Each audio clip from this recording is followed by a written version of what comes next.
রাতের নিস্তব্ধতা চারদিকে ছড়িয়ে আছে, আর আকাশে কালো মেঘের আস্তরণ। মাঝে মাঝে দূরে কোথাও দেখা যাচ্ছিল বিদ্যুতের মৃদু ঝলকানি।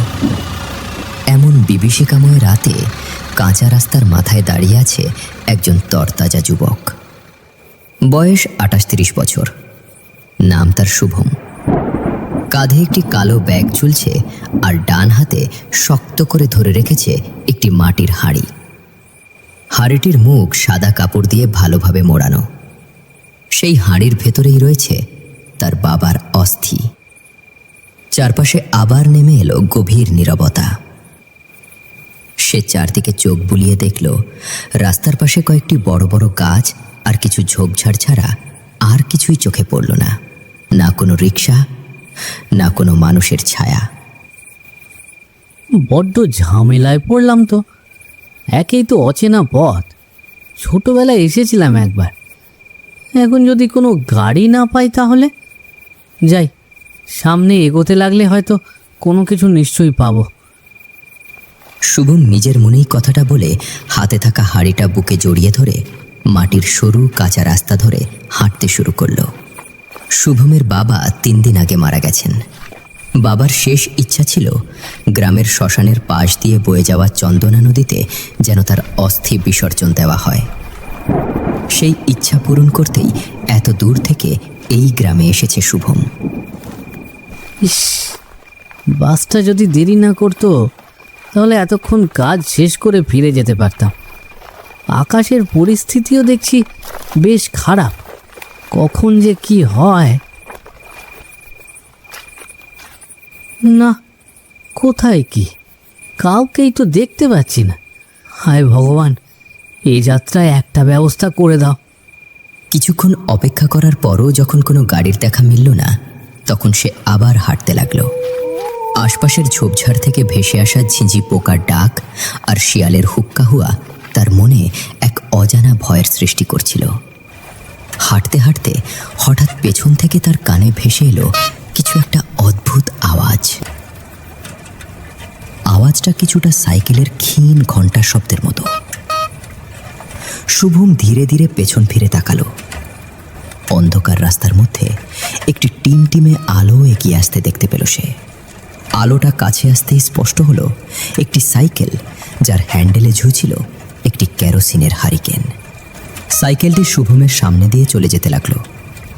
শুভম তাড়াতাড়ি ডাক দিল, এই যে দাদা, একটু শুনবেন? জি বলুন। এই শ্মশানের পাশের যে নদীটা আছে সেটার কত দূর? আর এই রাতে কোনো গাড়ি পাওয়া যাবে কি? ছেলেটি কয়েক সেকেন্ড চুপ করে তার দিকে তাকিয়ে রইল। তারপর কিছু একটা ভেবে বলল, আর মাইলখানেক পথ হবে, এই রাস্তায় সোজা চলে যান, তাইলেই শ্মশান দেখতে পাবেন। নদীও তার পাশেই। এখানে কোনো ভ্যান বা গাড়ি পাওয়া যাবে? না দাদা, এই রাস্তায় রাতে কোনো গাড়ি চলে না। সন্ধ্যার পর মানুষজনও খুব একটা বের হয় না। ঠিক তখনই আকাশে জোরে বিদ্যুৎ চমকালো। গর্জন করে উঠল মেঘ। বাতাসও যেন হঠাৎ ঠান্ডা হয়ে এলো। সাইকেলওয়ালা হারিকেনের মৃদু আলোয় শুভমের হাতে ধরা কাপড়ে মোড়ানো হাঁড়িটার দিকে তাকালো। তারপর নিচু গলায় বলল, একটা কথা জিজ্ঞেস করি, কিছু মনে করবেন না? না না, কি মনে করব বলুন। আপনি মনে হয় কারো অস্তিত্ব বিসর্জন দিতে যাচ্ছেন। তবে যাই হোক, শ্মশানের পাশে বেশি সময় দাঁড়াবেন না। ছেলেটির কথায় শুভম ভীষণ অবাক হলো। আচ্ছা ঠিক আছে, কিন্তু কেন বলুন তো? ছেলেটির মুখটা হঠাৎ গম্ভীর হয়ে গেল। সে চারপাশে একবার তাকিয়ে বলল, জায়গাটা ভালো নয়। ভালো নয় মানে? গ্রামের সবাই জানে রাতের গভীর হলে ওখানে অনেক অদ্ভুত ঘটনা ঘটে। তাই প্রয়োজন শেষ হলে যত তাড়াতাড়ি পারেন চলে আসবেন। আরে দাদা, আমি এসব ভূতের গল্পে বিশ্বাস করি না। ছেলেটি কোনো উত্তর দিল না, শুধু কয়েক মুহূর্ত শুভমের দিকে স্থির দৃষ্টিতে তাকিয়ে রইল। তারপর বলল, বিশ্বাস করেন আর না করেন, সাবধানে থাকবেন। এই বলে সে সাইকেল চালিয়ে অন্ধকার রাস্তা ধরে সামনে এগিয়ে গেল। হারিকেনের আলো দুলতে দুলতে কিছু দূর যাওয়ার পর বিদ্যুতের আরেকটি ঝলক আকাশ চিরে উঠল। সেই ক্ষণিকের আলোয় শুভমের মনে হলো সাইকেলওয়ালা ছেলেটার ছায়াটা যেন রাস্তার ওপর পড়ছে না। কিন্তু আলো নিভতেই সব আবার অন্ধকারে ডুবে গেল। শুভম কয়েক সেকেন্ড স্থির হয়ে দাঁড়িয়ে রইল। তারপর বাবার অস্থি ভরা হাঁড়িটা শক্ত করে ধরে আবার শ্মশানের পথ ধরে হাঁটতে শুরু করলো। কি জানি সব আবোল তাবোল বলল লোকটা। ধীরে ধীরে কাঁচা পথ পেরিয়ে শুভম পৌঁছে গেল শ্মশানের পাশের নদীর পাড়ে। নদীর কালো জল অন্ধকারে প্রায় দেখা যাচ্ছিল না, শুধু দূরে কোথাও থেকে ভেসে আসছিল ঢেউয়ের শব্দ। নদীর একপাশে পুরনো শ্মশান, কয়েকটি পোড়া চিতার কালচে দাগ এখনো মাটিতে স্পষ্ট। আকাশ চিরে এক প্রচণ্ড বিদ্যুৎ চমকালো। তারপরে শুরু হলো তুমুল ঝড় বৃষ্টি।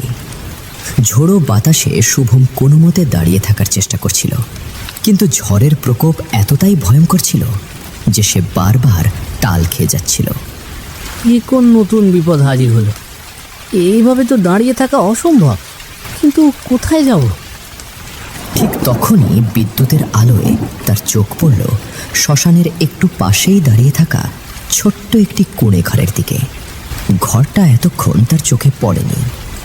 খড়ের চাল, কাদামাটির দেয়াল আর ছোট্ট একটি জানালার ফাঁক দিয়ে বেরিয়ে আসছিল হারিকেনের হলদেটে আলো। ঝড়ের মধ্যে এটাই ছিল শুভমের একমাত্র আশ্রয়। ওই ঘরটা কি এতক্ষণ ওখানেই ছিল? কই, ওই পথ দিয়ে তো আসলাম, চোখে পড়েনি তো। হাজারো প্রশ্ন উদয় হলো শুভমের মনে, কিন্তু তার কোনো উত্তর ছিল না। এদিকে ঝড়ের প্রকোপ আরও বাড়তে লাগলো। তাই আর কিছু না ভেবে শুভম দ্রুত এগিয়ে গেল সেই কোণে ঘরের দিকে।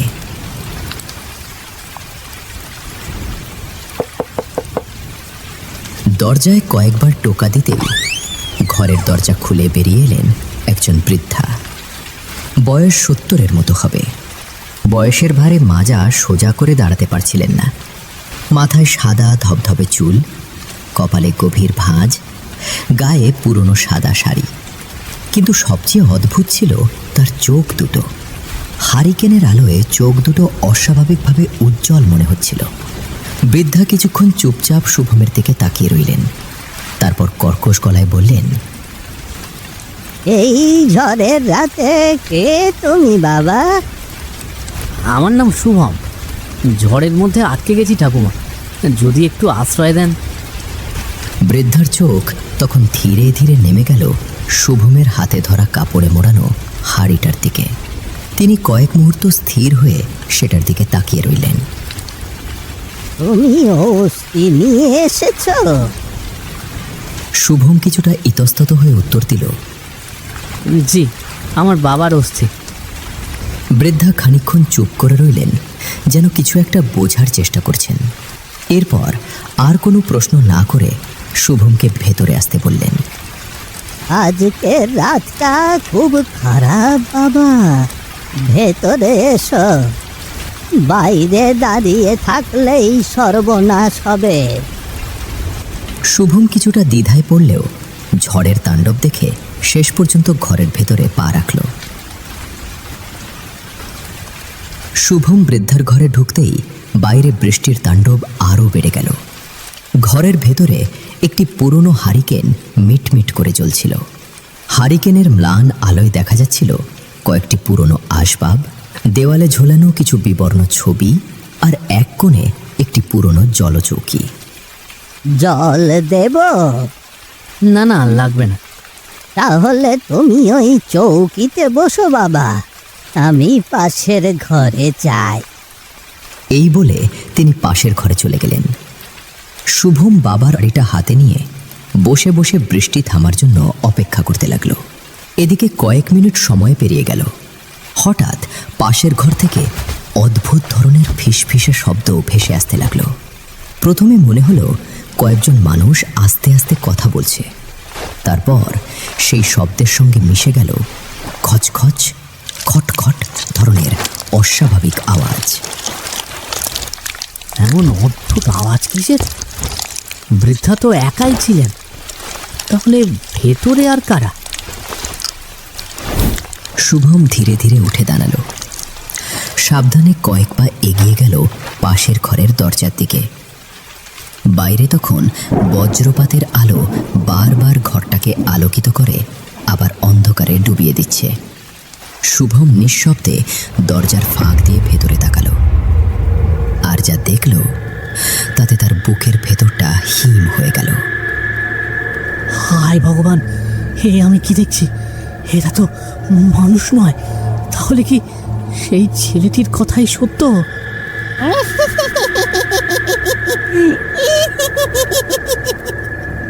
দরজার ফাঁকে দাঁড়িয়ে থাকা শুভমকে দেখেই বৃদ্ধা, ছোট্ট ছেলেটি আর বয়স্ক লোকটি ধীরে ধীরে উঠে দাঁড়ালো।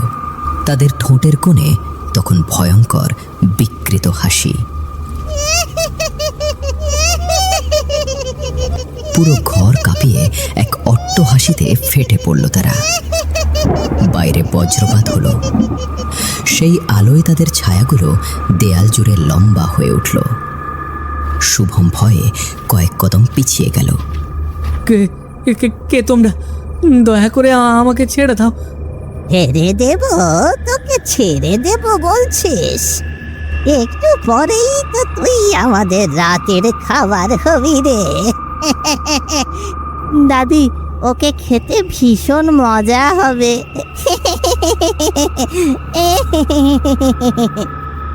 বয়স্ক লোকটি গম্ভীর গলায় বলল,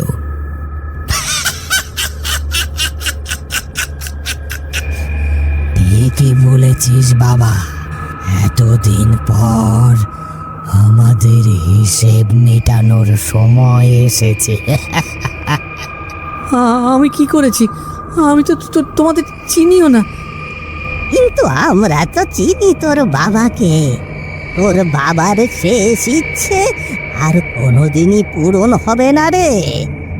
ওই নর পশুটা তো আমাদের বাঁচতে দেয়নি। তোর বাবাই তো আমার ছেলে আর আমার ছোট নাতিটাকে মেরেছে। শুভম শক্ত করে অস্থি ভরা হাড়িটা বুকে চেপে ধরে বলল, আমার বাবার নাম মুখে নিও না, তুমি মিথ্যা বলছো। মিথ্যে নয়, বহু বছর আগে এমনই এক ঝড়ের রাতে একটা ভয়ঙ্কর ঘটনা ঘটেছিল। তোর বাবার কাছ থেকে সামান্য কিছু টাকা ধার করেছিল আমার ছেলেটা, আর আমার এই ছোট্ট নাতিটার চিকিৎসার জন্য টাকাটা দিতে কয়েকটা দিন দেরি করায় তোর বাবা আমাদের প্রাণটাই নিয়ে নিয়েছিল। এখন তোর বাবার পাপের শাস্তি তুই ভোগ করবি। শুভম জানত না সত্যি কি মিথ্যে কি। তার মাথায় যেন আকাশ ভেঙে পড়ল। মৃত মানুষ কখনো মিথ্যা বলে না। এরপর হঠাৎ চারপাশে একটা অদ্ভুত শব্দ শুরু হলো। দেয়ালের ফাঁক দিয়ে আগুনের লেলিহান শিখা বেরিয়ে আসতে লাগলো। মুহূর্তের মধ্যে পুরো কুঁড়ে ঘরে আগুন ছড়িয়ে পড়ল। বৃষ্টির মধ্যেও ঘরের ছাউনি দাউ দাউ করে জ্বলতে শুরু করলো। শুভম আতঙ্কে চিৎকার করে উঠল, বাঁচাও, বাঁচাও, কে আছো? আমাকে বাঁচাও, বাঁচাও। কিন্তু বৃদ্ধা, ছোট্ট ছেলেটি আর বয়স্ক লোকটি একটুও ভয় পেল না, বরং তারা আগুনের মাঝখানে দাঁড়িয়ে হাসতে লাগলো।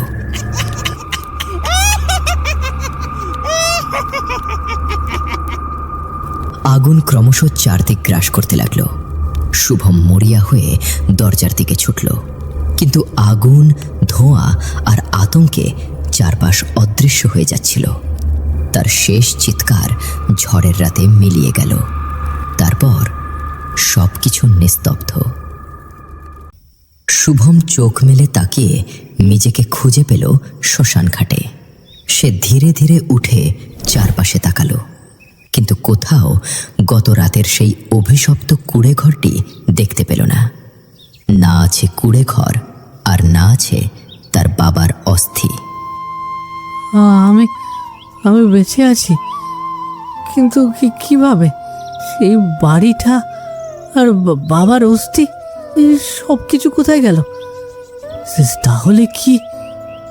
শুভমের কাছে এখন সবকিছু পরিষ্কার। অস্থিটা হয়তো সেই অতৃপ্ত আত্মাগুলোই নিয়ে গেছে তাদের প্রতিশোধ পূরণের জন্য। নিজের বাবার শেষ ইচ্ছা পূরণ করতে এসে শুভম এত বড় এক সত্যের মুখোমুখি হবে তা সে ভাবতেও পারেনি। পাপী পাপ করে হারিয়ে গেলেও তার করে যাওয়া পাপ কখনো তার পিছু ছাড়ে না।